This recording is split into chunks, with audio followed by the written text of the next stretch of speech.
E é justamente essa confusão entre fato e construção política que está no centro de um dos episódios mais controversos da política americana recente e envolve também o nome de Donald Trump.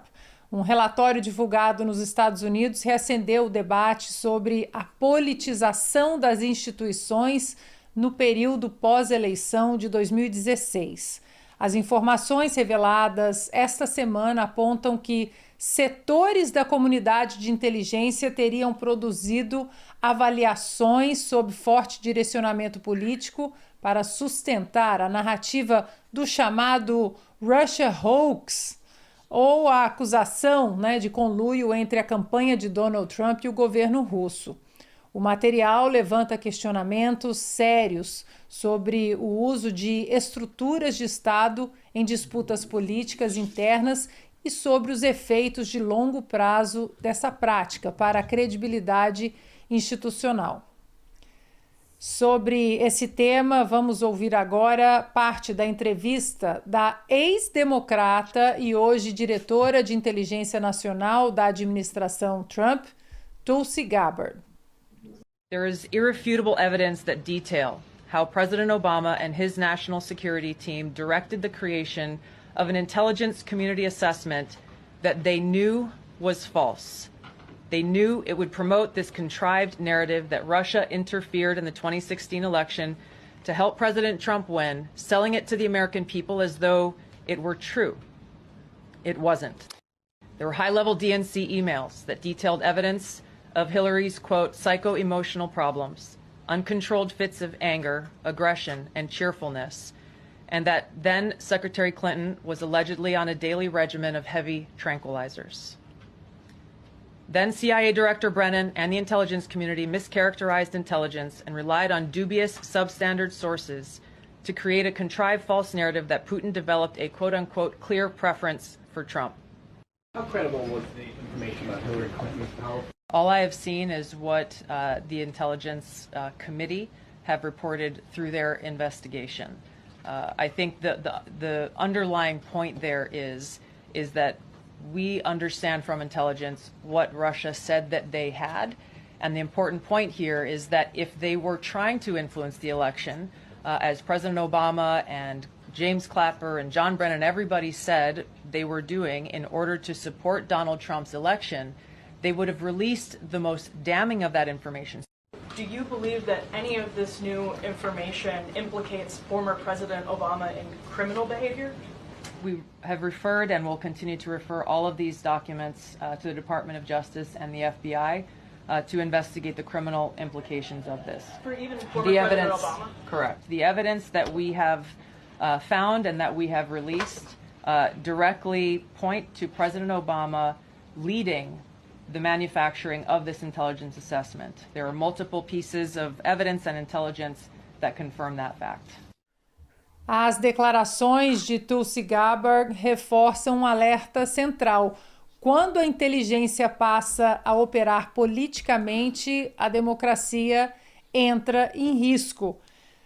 Bernardo, mais uma teoria da conspiração que demorou um pouquinho mais do que 2 anos e está aí, né?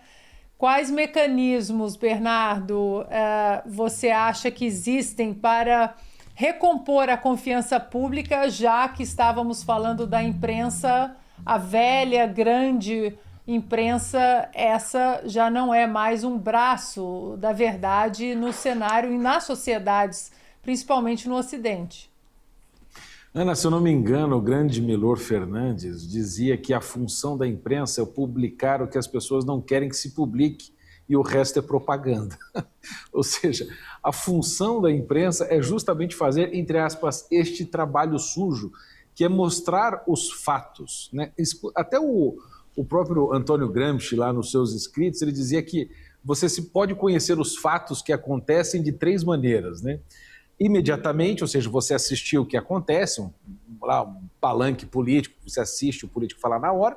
Você pode ouvir pelos correligionários, ou seja, por aqueles que são partidários dele, que hoje é basicamente toda a imprensa, ou você pode saber disso pela oposição, que hoje no Brasil a mídia de oposição ou é um pouquinho da internet ou é a Revista Oeste e outros 2, 3 aqui, né? Mas entrou um quarto elemento que não existia na época de Antônio Gramsci nos anos 30 na Itália, que é a internet. Né? Ou seja, a internet transformou cada pessoa num jornalista, em que a pessoa pega o seu celular, a mídia fala A e o pessoal filma e mostra B, ou seja, mostra os fatos. Teve aquele show daquele latino cujo nome eu não lembro e não quero que lembrem, lá na abertura do Super Bowl, né? Um ridículo que cantava em espanhol que nem os latinos entenderam. E aí eu vi depois os shows, ele cantando e todo mundo assim, ó. Ninguém pulando, nem nada. Aí, mas você vê os vídeos que foram soltados pela imprensa, tinha o som, né, da multidão dançando e mostrando ele cantando.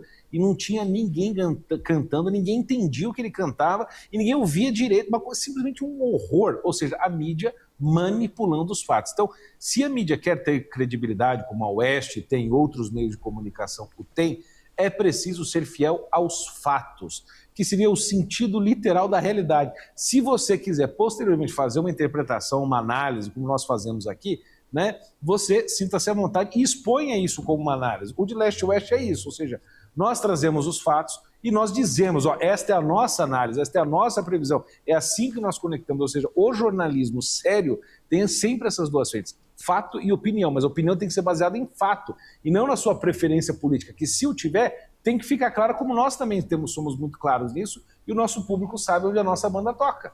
Então o problema todo é este, é um jornalismo que falta sinceridade, que trabalha muitas vezes para o crime, como é o caso desse do Hamas, ou no Brasil de diversos jornais que encobriram por mais de 15 anos a existência do Foro de São Paulo, que quando aparecia eles tratavam como um louco que está falando lá na Virgínia, né, ou quando era o Olavo denunciando, ou é qualquer maluquinho, mas esse negócio não abafou por 15 anos. Depois que eles tinham tomado o poder, aí bom, agora pode falar, o Lula pode aparecer no Foro de São Paulo, no Planalto, como presidente, que não tem problema nenhum orquestrando a tomada da América Latina pela URSAL, né, como chamava o Cabo Daciolo, né, a União das Repúblicas Socialistas da América Latina, que na verdade o Lula já confessou que esse era de fato o plano. Esse debate não é novo. Já em 2020, quando essas inconsistências começaram a emergir, houve temas que simplesmente não podiam ser discutidos sem rótulos ou tentativas de silenciamento ou cancelamento. Escrevi sobre isso, sobre o Russia Hoax, à época, não como uma aposta política, mas como um exercício básico de jornalismo, esse mesmo ao qual o Bernardo se referiu. Seguir fatos, documentos e perguntas incômodas. E a revista Oeste se consolidou como um espaço onde esse debate sempre foi possível, mesmo sob pressão.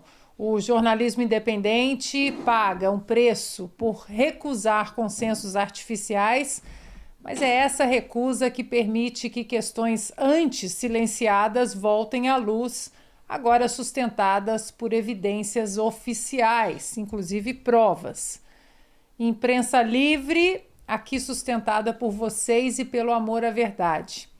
Hoje não se trata de reivindicar razão, trata-se de registrar que os fatos, teimosos que são, cedo ou tarde, eles sempre se impõem.